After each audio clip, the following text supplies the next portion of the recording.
নতুন একটি রেসিপির সাথে সুস্মিতাস কিচেনে সবাইকে স্বাগত। আজকে শেয়ার করব গাঠি কচুর তরকারির রেসিপি। গাঠি কচু দিয়ে নিরামিষ আমিষ বিভিন্ন রকমের রান্না আমরা সবাই বানিয়ে থাকি, তবে আজকে বানাবো চিংড়ি মাছ দিয়ে গাঠি কচুর তরকারি। আশা করি আজকের রেসিপিটি আপনাদের ভালো লাগবে, আর সম্পূর্ণ রেসিপিটি দেখার পর ভালো লাগলে লাইক, শেয়ার আর সাবস্ক্রাইব করার অনুরোধ রইল। রান্নার জন্য নিয়েছি 300 গ্রাম গাঠি কচু। গাঠি কচুর খোসাগুলোকে ভালো করে ছাড়িয়ে নিয়েছি। একটু ছোট সাইজের গাঠি কচুগুলোকে 2 টুকরো করে কেটে নেব, আর যেগুলো একটু বড় সাইজের আছে সেগুলোকে একটু ছোট ছোট টুকরো করে কেটে নেব।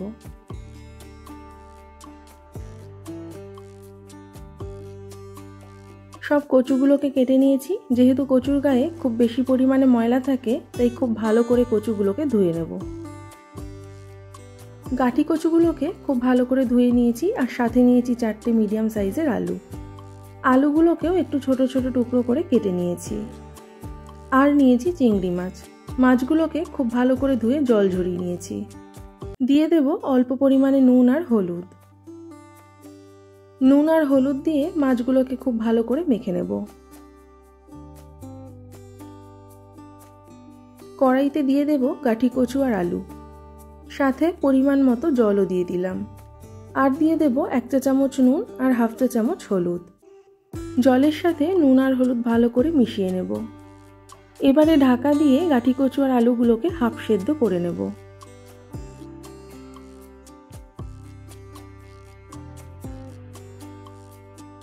গাঠি কচু আর আলুগুলো হাফ সেদ্ধ হয়ে এসেছে। এবার একটা স্ট্রেনারের মধ্যে ঢেলে ভালো করে জল ঝরিয়ে নেব।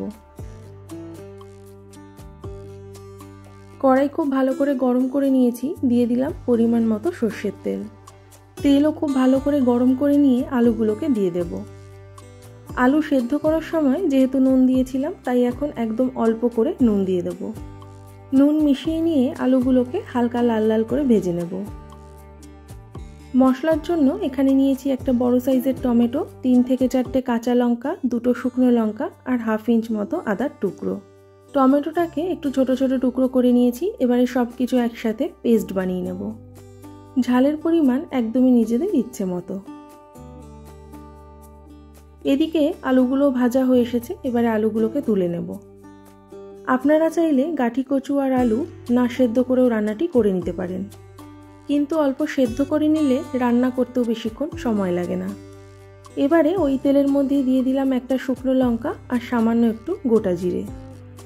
ফোড়ন হালকা ভেজে নিয়েছি। এবারে দিয়ে দেব বানিয়ে রাখা মশলার পেস্ট। মিক্সির বাটিতে অল্প করে জল মিশিয়ে দিয়ে দিলাম। মশলাটাকে তেলের সাথে ভালো করে মিশিয়ে নেব। এর মধ্যে দিয়ে দেব স্বাদ মতো নুন, 1 চা চামচ হলুদ, কালারের জন্য দিয়ে দিলাম 1/2 চা চামচ কাশ্মীরি লঙ্কার গুঁড়ো। টেস্টটাকে ব্যালেন্স করার জন্য দিয়ে দিলাম সামান্য একটু চিনি। এবারে সব মশলাগুলোকে মিশিয়ে নিয়ে লো টু মিডিয়াম হিটে মশলা ভালো করে কষিয়ে নেব। এইভাবে কম মশলায় গাঠি কচু রান্না করে খেয়ে দেখবেন, খেতে কিন্তু খুবই ভালো লাগে।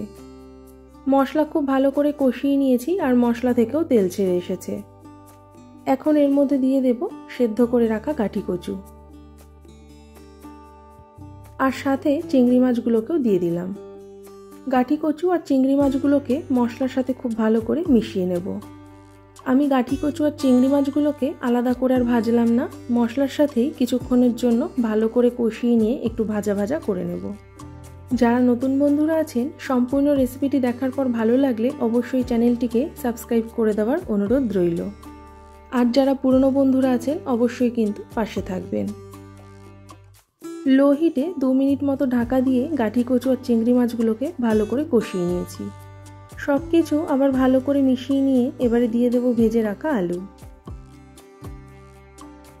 আলুগুলোকেও মশলার সাথে ভালো করে মিশিয়ে নিয়ে আবার 1 মিনিট মতো কষিয়ে নেব। আমার বানানো ভেজ নন ভেজ বিভিন্ন রকমের রেসিপি আছে, আপনারা চাইলে অবশ্যই চেক করে নিতে পারেন। এবারে দিয়ে দিলাম পরিমাণ মতো হালকা গরম জল। জলের সাথে সব কিছু ভালো করে মিশিয়ে নিয়ে হাই হিটে ফুটতে দেব।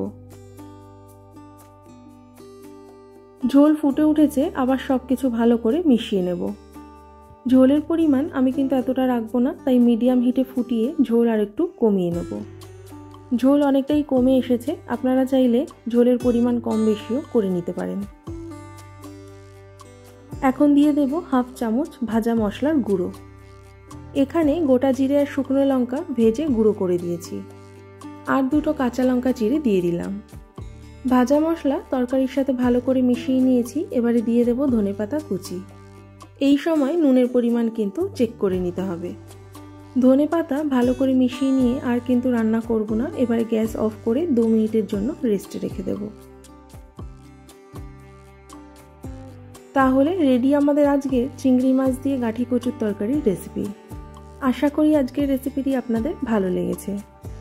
রেসিপিটি ভালো লেগে থাকলে একবার হলেও এইভাবে বানিয়ে দেখবেন, আর রেসিপিটি কেমন লাগলো অবশ্যই কিন্তু কমেন্টে জানাবেন।